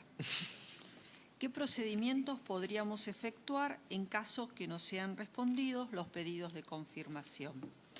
Y no aclara acá si son pedidos de confirmación sobre créditos, sobre cuentas a pagar o sobre los bancos. Si fueran sobre los créditos, tendríamos que, como procedimientos alternativos, la revisión de la documentación y los pagos posteriores. Pensando en las pymes, la documentación de soporte, la documentación sustantiva, podría ser, si son en mercado interno, hoy por hoy, casi todas las pymes tienen factura electrónica. Así que una buena base podría ser ver los registros de facturas electrónicas en la página de la FIP. Si son exportadoras, podríamos consultar el registro de exportadores, donde están informados en qué fecha se han liquidado exportaciones, se han subido las exportaciones a los barcos. Si fueran cuentas a pagar, el procedimiento son los mismos, o sea, nada más que visto desde el otro lado, o sea, serían ver los pagos posteriores y sería ver desde los registros de ingresos de mercadería si están todas las facturas contempladas. Y en el caso de bancos, en principio, bueno, serían ver las cartas, las actas de directorio. El problema que tendríamos en las pymes es que a veces, confundiendo las distintas formas que tienen estas pymes, a lo mejor están otorgando garantías a sus directores. no saldrían esto de la contabilidad y tendríamos que recurrir a actas de directorio, porque en estos casos los bancos piden actas de directorio por esas garantías que cubren a sus directores. Bien, pasamos a los temas WIF, las preguntas y las respuestas de Jorge. Bueno, dice, el Consejo aconseja aplicar normas de auditoría RT37 para llevar adelante la revisión del revisor externo independiente en la emisión de su informe. En realidad todavía no hemos evaluado el tipo de informe. Aclaro una cosa, la RT37 es algo más que normas de auditoría. Acuérdense que tienen 5 capítulos y en realidad puede ser entendida como una norma de ejercicio profesional independiente. Si lo que se pretende dar es un informe de seguridad, tendríamos que ir al capítulo 5 y ver en el capítulo 5 de la RT37 cómo producimos ese informe de seguridad. Si lo que se implica dar es un informe de hallazgos o de cumplimiento, que no parece ser esa la idea, tendríamos que ir al capítulo 7. Pero seguramente en cuanto esto quede materializado habrá modelos de informe. Otra pregunta dice, una vez que un sujeto obligado nos propone como revisor independiente, ¿quedamos en el registro de la UIF? Sí. En lo sucesivo, ¿otros sujetos obligados pueden consultar el registro? Sí, es público. ¿Y contratarnos? Ojalá, sí.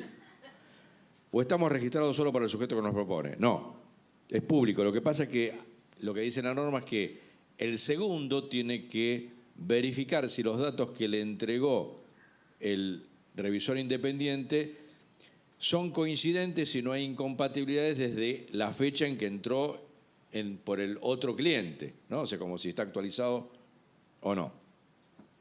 ¿Puede ser una ventaja estar entre los primeros registrados? Llame ya, no sé. Y a lo mejor sí, va a ser aleatorio, o supongo que va a ser así. De las propuestas presentadas a la UIF, ¿cuál es además del punto de las incumbencias, a qué otras propuestas le dijeron que no? ¿Tenemos tiempo? No. No. En realidad, a ver, los temas fuertes fueron los que he tratado de plantear hoy. Yo no me animo a decir todavía, con una evaluación que no hemos terminado de hacer, si el tema del auditor que se confronta con el revisor independiente para la UIF fue un no. Yo creo que fue un ni y ahora qué hago, ¿no? Como diciendo, voy a tener que hacer algo. Y en lo que a mí respecta, como lo hemos trabajado técnicamente, estamos con muchísimos argumentos para que este ni se transforme en no hay impedimento. Vamos a ver cómo lo trabajamos, cómo nos dejan trabajar. ¿Queda alcanzado el informe del revisor independiente por algún tipo de auditoría, supervisión, etcétera?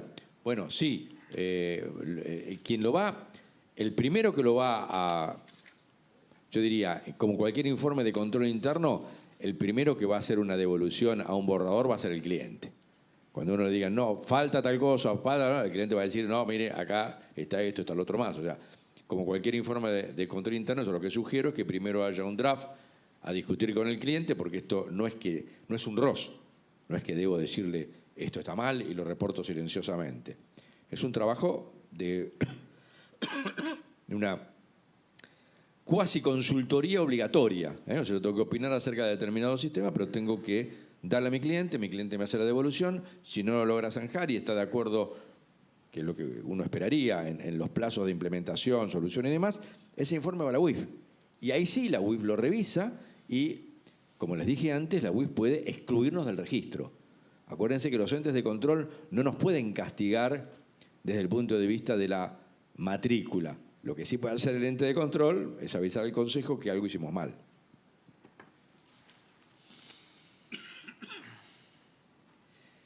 En esto no tengo respuesta. Dice, hace unos días se creó el registro público de graduados universitarios. No se entiende aún la creación. Bueno, ¿tendrá relación con esta normativa UIF? Lo ignoro. La verdad yo también vi la noticia, vi que hay un registro. Lo que vi que había un registro a partir de graduaciones del 2012 o algo por el estilo. No me queda claro los que nos graduamos antes del 2012, vamos a decir así, ¿no? ¿Cómo funcionaría? Habrá que estar a la expectativa y sí, es cierta la función. Y por último, dice, existe es más, yo me gradué en el siglo pasado, así que miren ya si vengo. Yo también. ¿Vos también? Ah, somos varios, qué bueno. ¿Existe un registro de profesionales no obligados?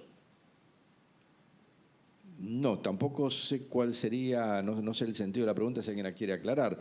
El registro va a ser de los profesionales que estén habilitados o, habiendo estado habilitados, estén suspendidos o, habiendo estado habilitados, hayan sido bajados del registro. Es lo que entiendo de la lectura en estas últimas 24 horas. Pero bueno, ya les digo, con el festejo del martes todavía puede ser que haya entendido algo mal. ¿Todos debemos inscribirnos? No, todos debemos rezar porque las normas sean claras y nos permitan defender nuestras incumbencias. Creo que ese sería el tema central, gente. Gracias. Bueno, varias preguntas. Traté de unirlas a algunas porque algunas hacen referencia a cuestiones similares. Hay algunas que se refieren a la fecha de vigencia, ¿sí? El proyecto 39, en la segunda parte donde dice resolución propuesta, en el punto 4 dice que se resuelve recomendar a los consejos profesionales adheridos a esta federación, y en el punto B dice establecer su aplicación obligatoria por única vez al cierre del ejercicio que finalice entre el 1 de diciembre de 2017 y el 30 de noviembre de 2018, ambas fechas incluidas. Con lo cual, si un ente cierra ejercicios el 31 de diciembre de 2017, como va a ser un amplio número de los entes, bueno, le queda poquito tiempo para enterarse porque, les cuento, esto es proyecto. Hay que emitir los comentarios. Los comentarios tienen que recibirlos Cencia. Cencia los tiene que analizar y tiene que, en virtud de los comentarios recibidos, merituarlos, ver si se incorporan o no se incorporan en la RT, en el proyecto de RT, para elevarlo a la Junta de Gobierno. La próxima Junta de Gobierno es a principios de diciembre, y que la Junta de Gobierno ahí lo convierta en resolución técnica. Y luego, para que sea norma en cada consejo tiene que ratificarlo por medio de una resolución específica. En general, la última reunión del Consejo Directivo acá en el Consejo Cava es la tercera semana de diciembre. Bueno, tendríamos que tomar una resolución a ver qué hacemos respecto de lo que sale, ¿no? Para esa fecha. Y no tomar solo una resolución y no tomar nada más.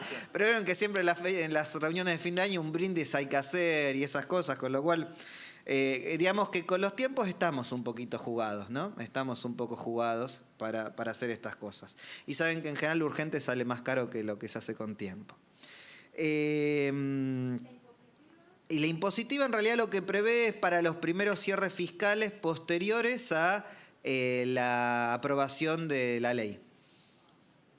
Pero yo supongo que después de la aprobación de la ley tendrá que entrar el periodo de reglamentación, porque supongamos, vamos a soñar cualquier cosa.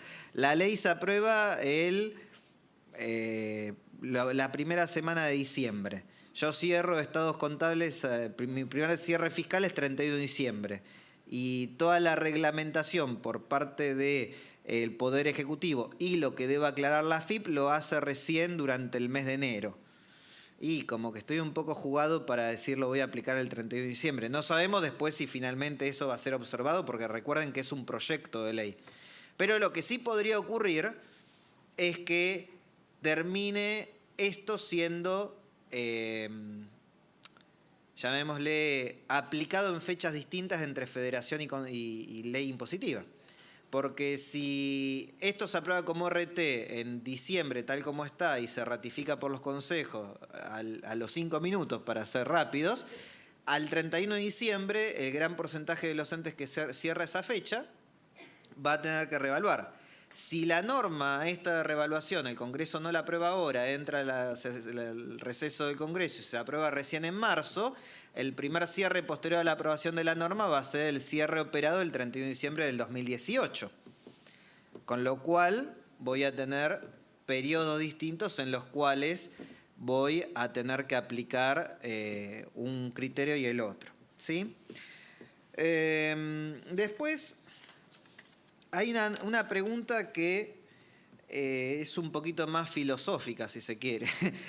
Me preguntan por qué la federación propone que sea obligatorio si es que la ley establece que es una opción. ¿Sí? Es pertinente la pregunta porque si uno va a los considerandos del proyecto de norma, lo único que uno encuentra acá es que en el inciso I se habla de que el proyecto se hace considerando la necesidad de mejorar la comparabilidad de la información contable. Dicho esto, con todas las alternativas que crea la propia norma y ya las alternativas que existen, ¿no? El hecho de que del Vamos tenemos 5 marcos generales, ¿no? NIF para las pymes, RT17, RT parentes pequeños, RT parentes medianos. Después, los entes pequeños en alguna parte del país pueden utilizar impuesto diferido, en otra parte no. Los que utilizan cualquiera de las normas pueden optar por capitalizar costos financieros o no capitalizarlos. Los que utilizan la RT41 tienen 3 alternativas para medir los bienes de cambio. Decir que esto es la causa de la falta de comparabilidad en los estados contables de Argentina, me parece, o que va a venir a solucionar, me parece que es un punto que se cae muy rápido. Pero bueno, ese es el argumento que está acá indicado en el considerando, ¿sí? Y además, esto es algo que agrego yo. Nosotros tenemos un antecedente de una norma de excepción de la Federación para reevaluar por única vez en un determinado contexto. Lo que pasa que a lo mejor no lo tenemos tan presentes en el Consejo de Cava, porque fue la época en la cual el Consejo no estaba adherido, había suspendido su adhesión a la Federación, que fue en el año 2002.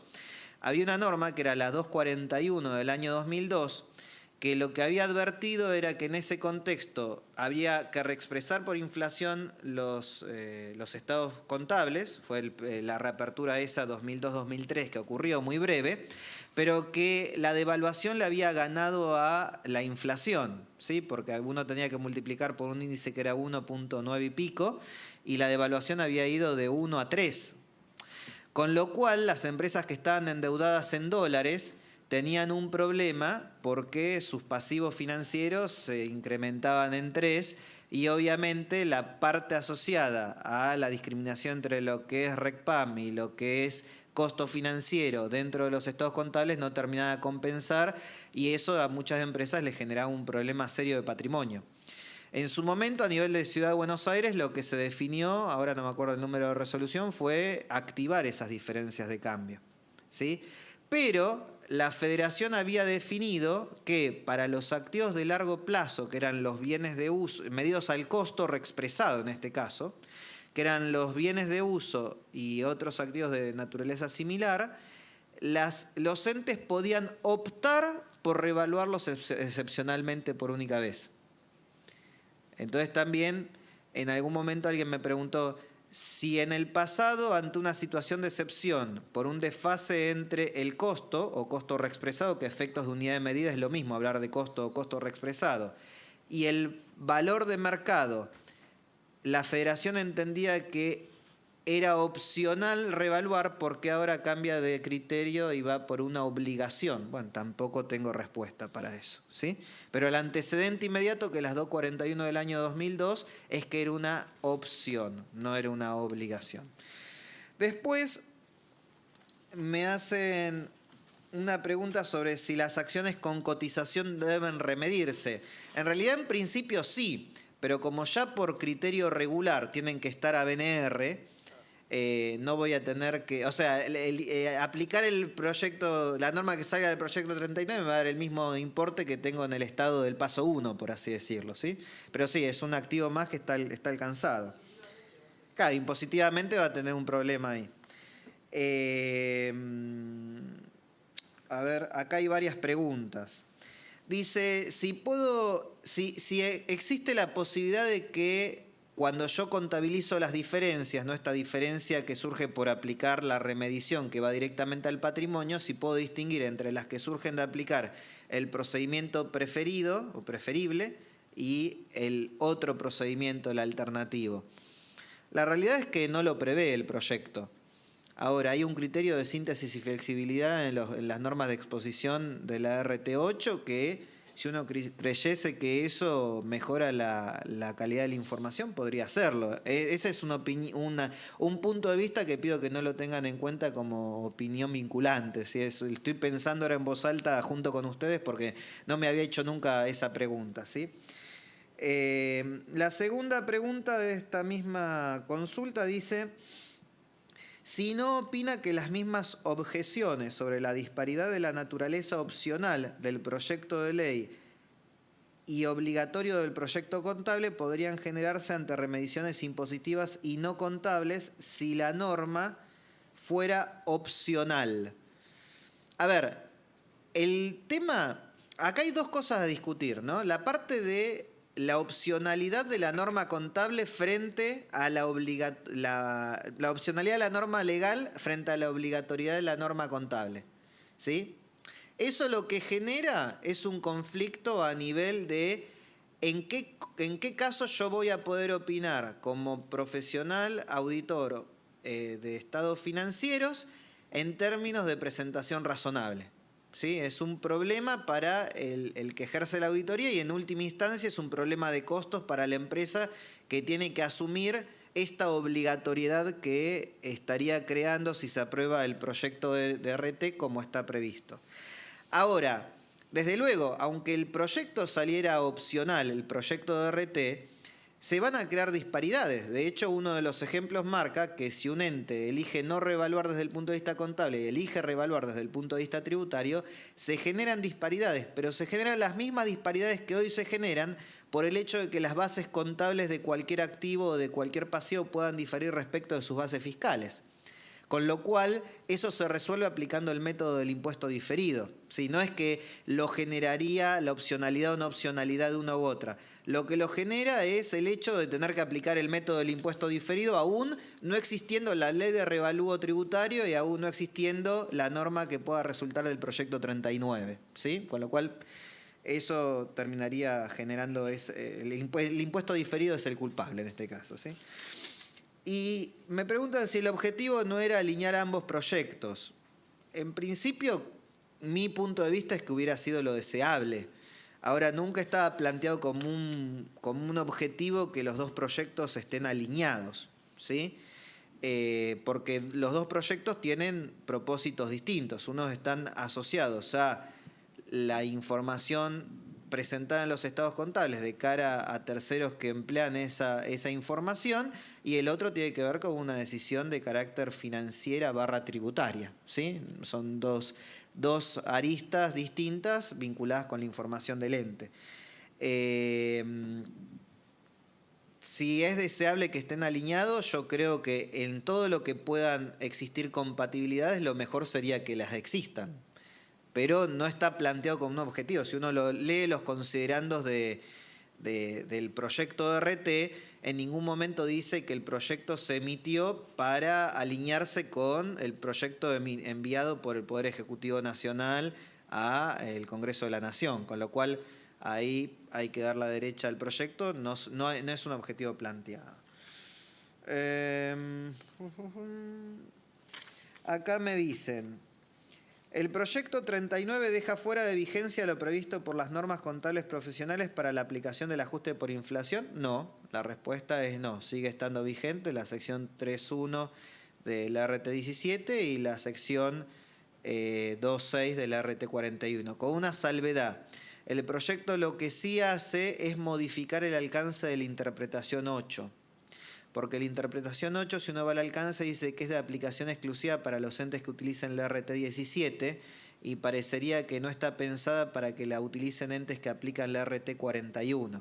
Entonces, dentro del proyecto, además de proponer la aprobación de esto como RT, se propone modificar la la interpretación 8 y en todo lado donde se haga referencia a la sección 3.1 de la RT17 hace referencia también a la 2.6 de la RT41.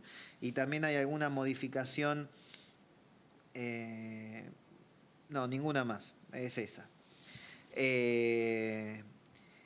Y después, con lo cual no hay cambio, entonces lo que habrá que esperar es que se llegue al 100% acumulado en 3 años, si es que ese 100% se puede medir de forma fiable, con lo cual, si mantenemos la tesitura que por lo menos mantuvimos en el Consejo de Cava y en algunos otros consejos, que mientras no haya datos oficiales hay que ir por cifras cualitativas, el primer trienio que me deja afuera al año 2017 va a ser el trienio 2016, 17, 18. ¿Se entiende? Ese va a ser el primer trienio donde voy a tener una serie completa a evaluar. Por lo tanto, acá me dice qué pasa si se supera el 100% en el 2017-18. Si es a fines del 18, y bueno, habrá que recurrir a lo que las normas contables profesionales digan. Y si es en el 18, pero antes, o sea, el trienio que evalúo, porque tengo cierre que no es 31 de diciembre, me agarra los últimos meses de diciembre, voy a tener el mismo problema, de que no tengo una serie completa para evaluar, ¿sí? Y dice, si la empresa tiene saldos de revaluación por R331, ¿no podía entenderse que dio cumplimiento a la remedición? La respuesta es no, porque la remedición alcanza todos los activos no monetarios y la revaluación del RT31 afecta solo a los bienes de uso, con lo cual si la entidad tiene también propiedades de inversión, acciones, bienes de cambio y demás, activos biológicos, bueno, tiene que aplicarla.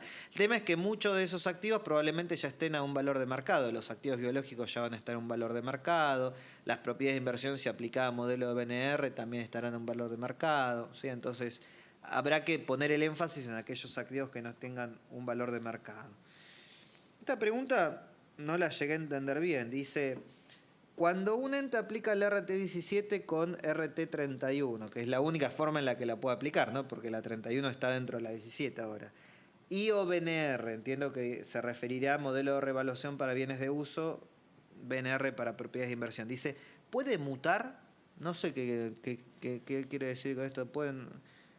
Mi título no me habilita para dar opiniones sobre temas de biología, así que no puedo decir si puede mutar o no, pero digamos que no, entiendo que se refiere a si puede cambiar de criterio contable o cosas por el estilo. Ya lo explicamos durante la presentación, el tema de la posibilidad restringida de cambiar de criterio contable.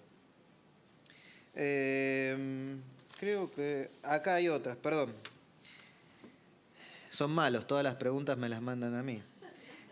¿Cuál será la posición del Consejo Cava frente al proyecto 39 de la FAPSE? Bueno, linda pregunta me hacen, a ver, yo no puedo hablar en nombre del Consejo de Cava porque no soy el Consejo de Cava. El Consejo de Cava tiene sus propios estatutos que definen cómo funciona. Hay un Consejo Directivo, hay una mesa directiva, etcétera, etcétera.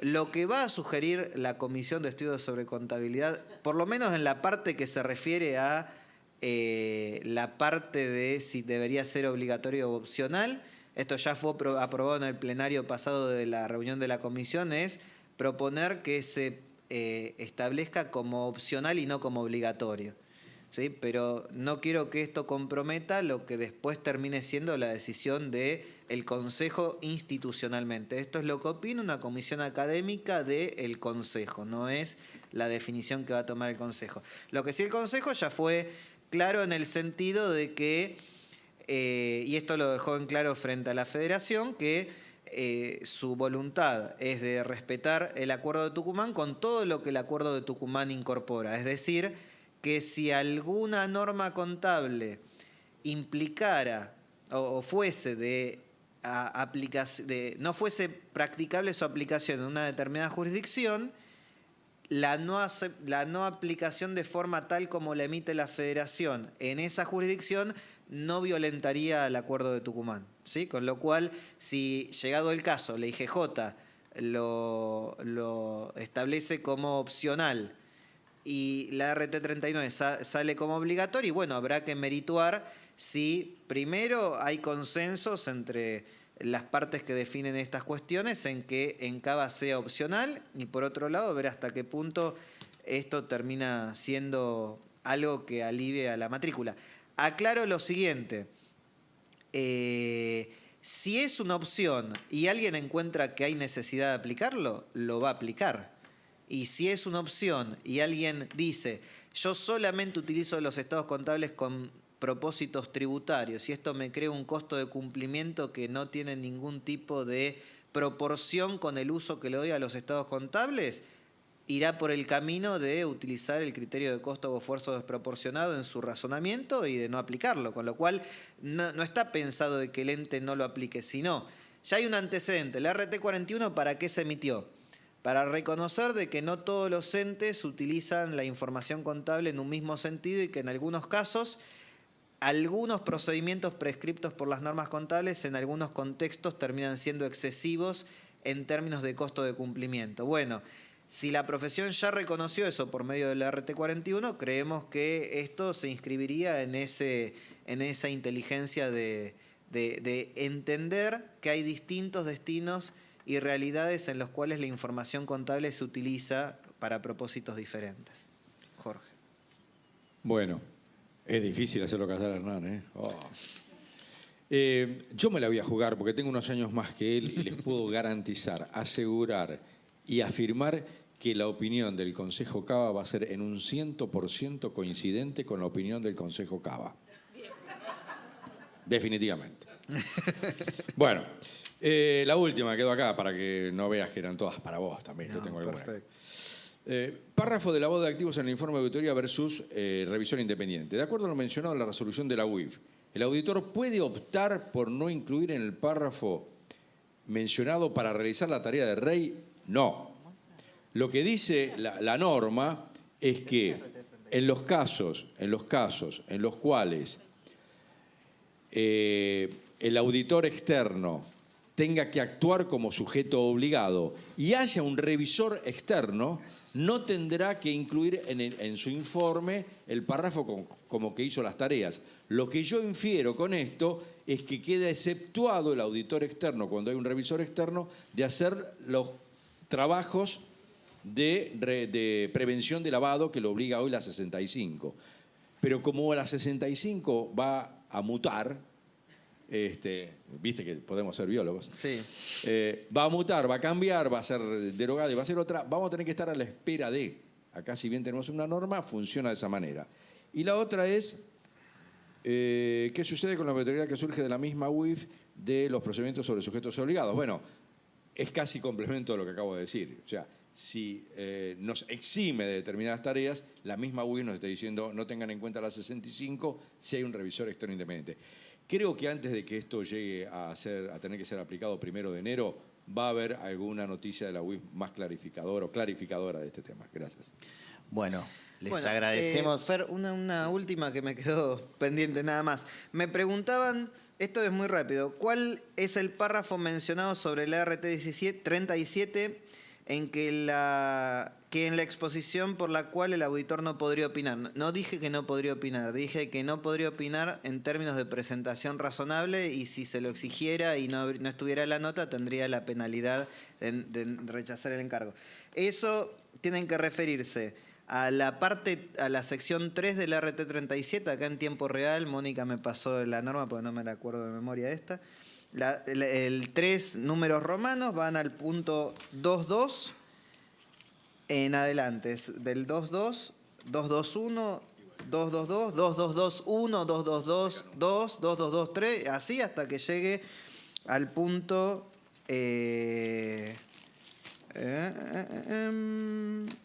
hasta el final, o sea, hasta el último, que dice, si el contador concluyera que con su explicación adicional no puede mitigar la posible interpretación errónea, no aceptará el encargo de auditoría. ¿Sí?